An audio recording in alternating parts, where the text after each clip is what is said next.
market landscape. Promoting energy saving in a fun and effective way, Bronze Award winner CLP Power turned the business challenges into opportunity and successfully enhanced its relationship with the customers and its socially responsible image. The HKMA TVB Awards for Marketing Excellence is open for entry now. Give us your support.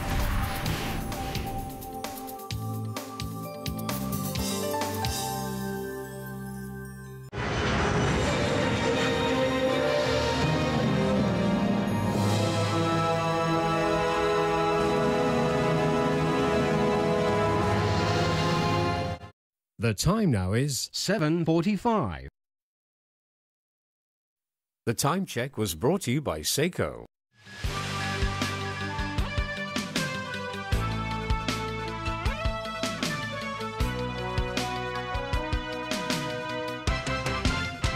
Welcome back. The operator of the Tates-Cairn Tunnel has agreed to scale down a proposed increase in tolls. But as Diane To reports, there are concerns higher tolls there could lead to worsening traffic congestion elsewhere.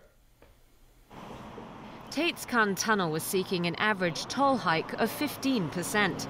According to the documents submitted to LegCo, the government said it has persuaded the tunnel's operator to lower the increase to 12%. Private cars and taxis will see the biggest raise in tolls by $3 to $20. Motorcycles and buses are facing increases too, but not public minibuses and goods trucks. Both LegCo and the Chief Executive in Council have to give the hike the green light. If approved, the higher tolls could take effect in December. The tunnel's operator has promised not to apply for another increase before its franchise contract expires in 2018. The submitted document estimates a surge in traffic at the Lion Rock Tunnel, as well as the Eagle's Nest Tunnel and Sharton Heights Tunnel, with a toll increase. With the daily vehicle usage at Lion Rock Tunnel topping 90,000 already, lawmaker Gary Fan, a member of the Transport Panel, is worried it won't be able to handle the extra flow.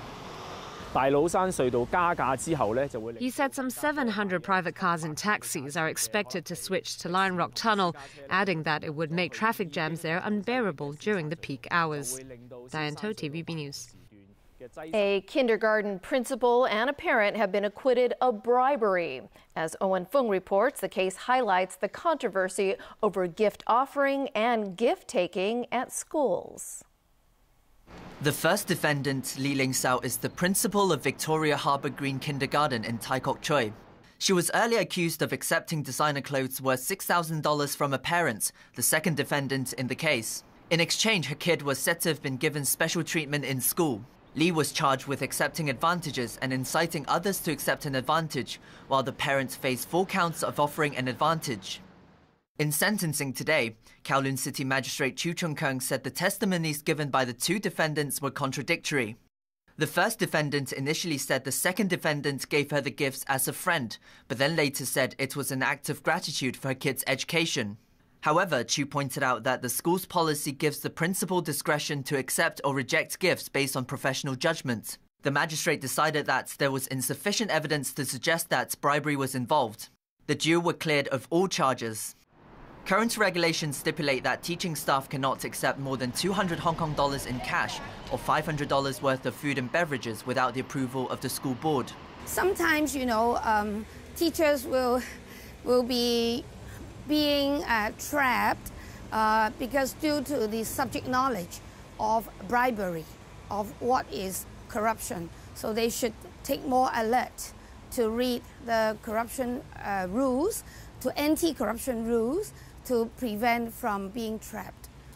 Tong also urged kindergartens to inform teaching staff and parents of existing regulations on giving and receiving gifts. Owen Fung, TVB News.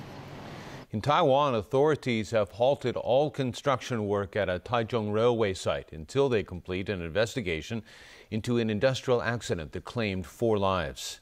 A steel beam weighing more than 200 tons fell from a crane onto busy roads yesterday, crushing to death 3 construction workers and a woman who was driving by at the time. 4 others were injured. Mayor Lin Chia-leung cut short a trip to South Korea and returned to Taichung to handle the disaster. An initial investigation points to an overloaded crane and negligence, but authorities have denied the case was related to the pressure of trying to meet the Mass Rapid Transit project deadline, which Lynn had moved ahead by 2 years. Next, making sense of a Hillary Clinton candidacy. The best or worst kept secret in American politics will no longer be one after tomorrow. That's when the former U.S. First Lady and Secretary of State confirms her 2016 White House bid. Pundits are quick to wade in. She would be arguably the first, if the Republicans don't nominate a woman, the first female candidate representing a major party in our nation's history. That will be new, that will be fresh, that will be empowering for so many people who will say, this is fundamentally different. So in that particular case, gender may trump any Clinton fatigue in her candidacy. We have a number of leading Republican contenders who are, the most likely to emerge as the nominee. So if we think about somebody like former Florida Governor Jeb Bush as her potential general election opponent, they both have very evenly matched strengths and weaknesses. Neither of them can be said to represent the future, given that they both come from strong political dynasties. So that is an example of a very, I would say, evenly matched set of candidates if we think about a Bush versus Clinton race in 2016. She's been on the national stage either as a First Lady or as a presidential candidate, as a U.S. Senate candidate, as a U.S. Senator, as the head of the State Department, as Secretary of State. So she's had a lot of different roles, and now she has to define herself with all her experience and roles that she is qualified to be president at this time. Exciting stuff, almost exciting as the Masters, Chris. Yeah, the first major of the season, and Jordan Spieth continues to make it look easy there. The 21-year-old American holds a 5-shot lead at the halfway point at Augusta. Here's Jamison Wong. American Jordan Spieth followed up his opening round